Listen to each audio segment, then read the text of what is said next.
Audiobook Academy. Book Summary. No Exit. By Jean-Paul Sartre. Jean-Paul Sartre was one of the 20th century's most involved philosophers, and his philosophical views are conveyed in his writings. According to classical philosophy, a man's essence, or better yet his significance, is defined before his existence. Existentialism, on the other hand, thinks that a man first exists and be over of his existence, and then, based on his actions, find himself out and go to his essence. Sartre's participation in World War II had a profound impact on him, as seen by his work No Exit.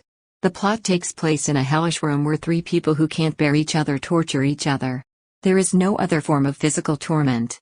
The drama was frequently linked to life in Paris during German occupation.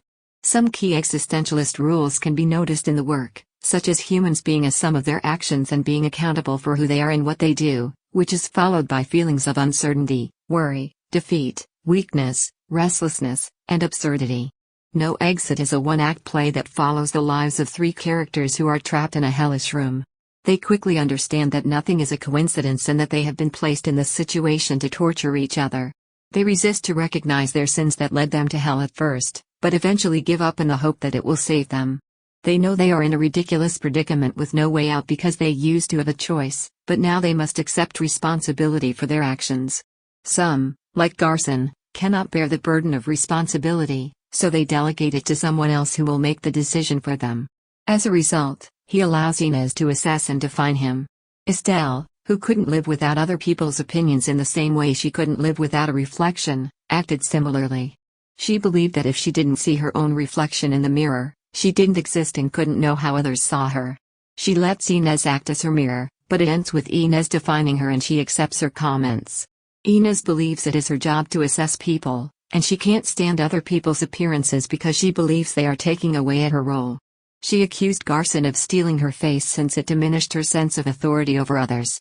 Even though she is in hell, Inez is the only one willing to accept responsibility for her deeds, reconcile with her past, and accept just what happens in the present. That's the difference between her and Garson and Estelle, who can't deal with the current circumstances and constantly returning to the past to watch their loved ones suffer.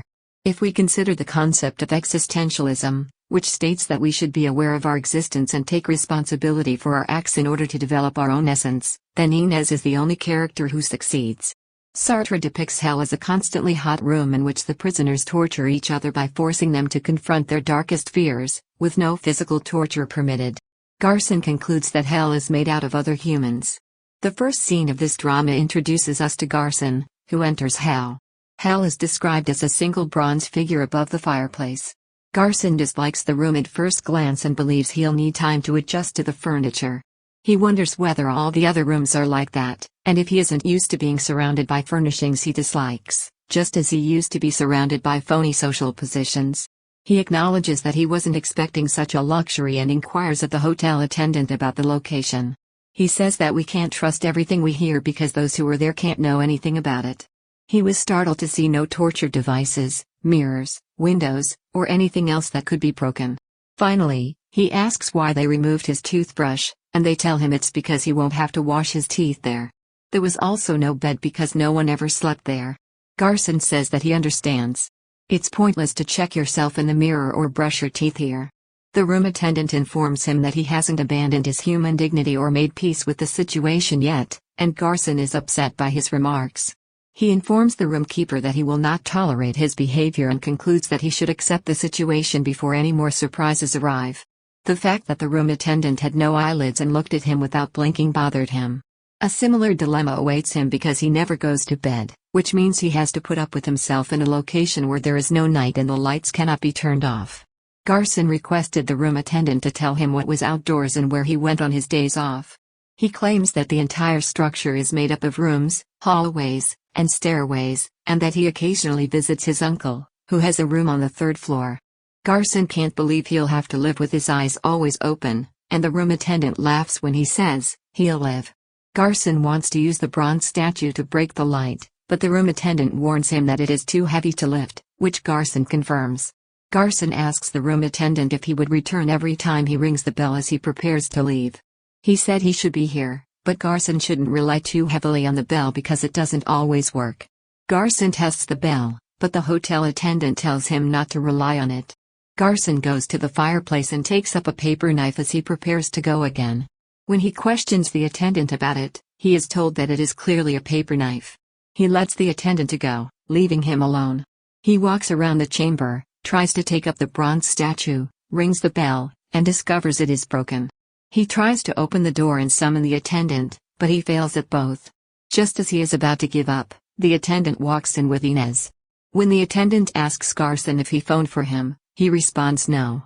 Then he addresses the calm Inez.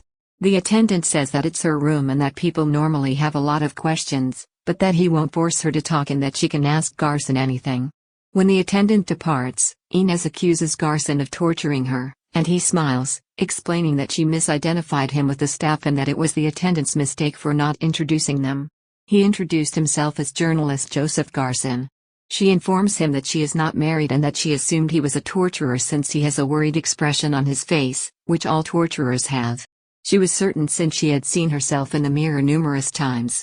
She inquires as to if he ever leaves the room to go for a walk, and he informs her that the doors are locked and she is unable to leave.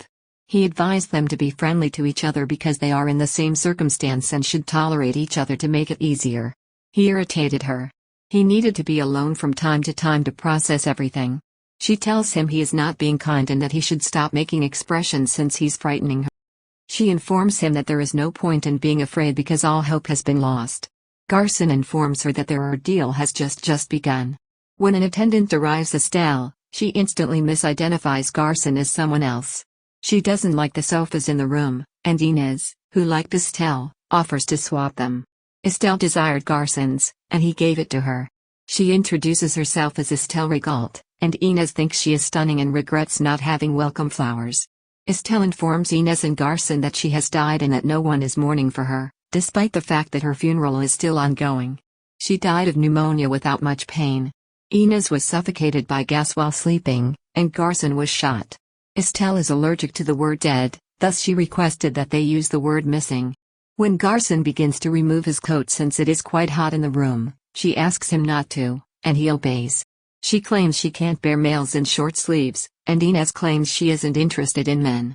The three of them witness what happens to their loved ones. Garson claims that his wife is unaware of his death, despite the fact that it occurred a month ago, and that she irritates him. They all wondered why they were in the same room. Estelle expects to be with family and friends. They assumed they had met somewhere or had mutual friends. Inez disagreed, believing they were placed there on purpose. They should have said why they are present. Estelle claims she doesn't know and that there was an error, but Inez is skeptical. Estelle asserts that she has nothing to conceal and describes her life. She was quite young when her parents died, and she needed to provide for her younger brother, so she married an older wealthy man. While she was married, she met a man she thought was destined for her, but when he urged her to run away with him, she declined. She then developed pneumonia and died. Others agree she did not commit a sin, and Garson then tells them about his life. When the war broke out, he was a newspaper editor. She did not engage in combat because he was protecting his convictions and was shot as a result. Inez believes that they are in hell for a purpose and that there was no error because they were all crooks and murderers. They were placed in there to torture each other because there was no physical torture. Garson refused to believe it because he had no desire to harm anyone. He proposed that they ignore and stop talking to each other from now on. They all agree, and Inez soon begins to sing. Estelle searches for a mirror to apply her cosmetics and claims she doesn't know if she exists unless she sees herself in a mirror. Inez informs her that she is constantly conscious of herself and her thoughts. Estelle can't accept never seeing herself in a mirror again. She had been surrounded by mirrors her entire life, and whenever she spoke to someone, she would always gaze in a mirror. Inez offers to serve as her mirror. Estelle appreciates it when Inez flatters her, but she wants Garson to notice her. He doesn't respond to her courtship and asks them to cease chatting before blaming Inez for starting it all. Garson was convinced that they should ignore each other, but Inez claims that it is hard to ignore someone close to you and that Garson is attempting to take Estelle away from her and that she will not please him by being silent. Finally, Garson advises them to confess their sins in order to avert further calamities. He admits to mistreating his wife, cheating on her, and coming home intoxicated, but he has no regrets. His wife tolerated everything, and when he returned home with another woman, she made coffee for them. Inez admits to seducing her cousin's wife while living with them. The cousin was hit by a bus, and her lover couldn't stand it any longer, so she let the gas run, killing both of them. Estelle maintains her denial for a bit longer, but they eventually reveal that she cheated on her husband and became pregnant.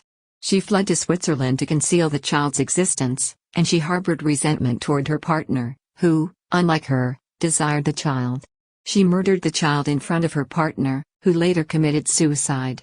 Inez sees that her punishment is being drawn to Estelle, and that they are all caught in a trap. Estelle tried to seduce Garson, and Inez tries to persuade her that she will be happier with her. Estelle declines her offer, claiming that she is not a lady. Inez persists in her courtship, and Estelle spits in her face. Garson resists Estelle's courtship the entire time, but eventually gives up and they start kissing in front of Inez, who looks at them with disgust. She is resolved to exact her vengeance. Garson claims he was slain for fleeing when the war broke out. He intended to travel to Mexico and start a newspaper there, but he was detained at the border. He asked Estelle whether he was a coward because of this, and she says he has to decide for himself, which he is unable to do. He was afraid that everyone would think of him as a coward, so he needed Estelle to reassure him that he wasn't. Garson believed that only one person's viewpoint could save him, and she agreed with him. Inez laughs at the circumstance since she knows Estelle agreed with him simply to have a male near her. Garson forces Estelle to tell him the truth, and she reveals that she agreed with him since she didn't know what he was talking about. Garson, enraged, begins hammering on the door, determined to flee the two of them. Inez is content to be alone with Estelle, and Estelle tells her she won't spend another second with her and asks Garson not to leave her. Garson decided not to go since he needed to convince Inez that he wasn't a coward. Garson was the type of person who couldn't stand the opinions of others. He believes he will be saved if Inez believes in him, but she disagrees, stating that he must accept responsibility for his deeds. Estelle advised Garson he might retaliate against Inez by kissing her, and Inez continues to call him a coward. Garson concludes that everything was planned ahead of time so that hell wouldn't need physical torment because humans tortured each other. Garson tells Estelle that he can't love her while Inez is present, so Estelle grabs the paper knife and attempts to murder Inez. She chuckles at her silly conduct because killing someone who is already dead was impossible. Garson joins Estelle in laughing. The curtain is drawn back. Garson, the first one of the characters to come to the room. His entrance sets off the story. He was surprised to see no torture instruments in the room. He was a journalist from Rio who fled in order to avoid fighting. He intended to travel to Mexico and start his newspaper there, but he was apprehended and shot at the border. He initially lied about why he was in hell since his main concern was that his friends would think of him as a coward. He wanted Estelle and Inez to convince him that he wasn't a coward, but Estelle tells him that simply so she may seduce him, and Inez, who despises him, decides to torture him by constantly telling him that he is a coward. He was concerned about other people's opinions, which is evident when he has the opportunity to leave the room but does not take it. He stayed because he couldn't go knowing Inez had judged him. He wanted to make certain that he wasn't a coward. He was the only one who could think rationally about the situation, so he suggested they cease talking to each other and reflect silently about their actions. He is aware that he mistreated his wife and cheated on her, but he felt no guilt as a result. The only thing on his mind was what other people thought. Inez, the second one to come to the room. She and Garson are at odds because she believes Garson stole Estelle from her. When Estelle and Garson try to make her envious on purpose, the hatred deepens. Her transgression was seducing her cousin's wife while she was living with him while she worked at the post office. Her lover couldn't bear the thought of her husband's death, so she let the gas run and killed both of them. She also expressed no guilt and claimed to relish other people's pain. When Garson stays in the room only to prove he isn't a coward, Inez disagrees and tells him he needs to face his deeds and accept responsibility for them. She wasn't prepared to give him peace and satisfaction by telling him he wasn't a coward. She did it because she was envious of Estelle's desire for Garson. She was the only one who made peace with her past and chose to live in the present, despite being sentenced to an eternity in hell, which, according to the existentialism philosophy, is where one should get to know himself. Estelle, the last one to arrive. She is unable to accept the circumstance and continues to claim she was there by mistake. She dislikes the word dead and requests that it be replaced with the word missing. At the end of the play, she understood she was in a predicament from which she needed to escape. Her sin was cheating on her husband, remaining pregnant, and killing the unwanted child. She eventually died of pneumonia. Estelle claims she couldn't live without a mirror since she couldn't recognize herself without seeing her reflection. Even while she was talking to someone, she would stare in the mirror. Inez pretended to be her mirror and startled her with her offer in an attempt to entice her. She was anxious to seduce Garson, who refused to be with her while Inez was around, so Estelle tried to kill her with a paper knife, forgetting they were all dead. Room attendant appears at the beginning of the play, escorts the characters to the room but does not explain why they are there. He could only be summoned by a bell, which frequently broke. Jean-Paul Sartre was born in Paris on June 21, 1905. He was just 15 months old when his father died, thus he was raised by his grandfather, Charles Schweitzer. He introduced him to classic books while he was young. Sartre studied at the École Normale Supérieure in Paris, the epicenter of all French intellectuals of the time. He was fascinated by philosophy and the ideas of Kant, Hegel, and others. He meets scholar Simone de Beauvoir in 1929 and begins a friendship and open relationship with her. Sartre wrote about the never-ending struggle between spirit-destroying conformism and real existence. In 1938, he published Nausea, his most renowned work, which served as the manifesto of the existentialist ideology. He felt that human ideas were the consequence of real-life events, and that novels and plays that describe such experiences are as valuable as philosophic articles that build on philosophic ideas. He died in Paris on April 15, 1980. His most notable pieces are Being and Nothingness, Anti-Semite and Jew, Situations I, Situations II, Situations III, Situations 4, 5, 6, The Age of Reason, Dirty Hands, The Devil and the Good Lord, The Respectful Prostitute. Thank you for listening in Audiobook Academy. Don't forget to subscribe and smash that like button for more content like this. See you in next video.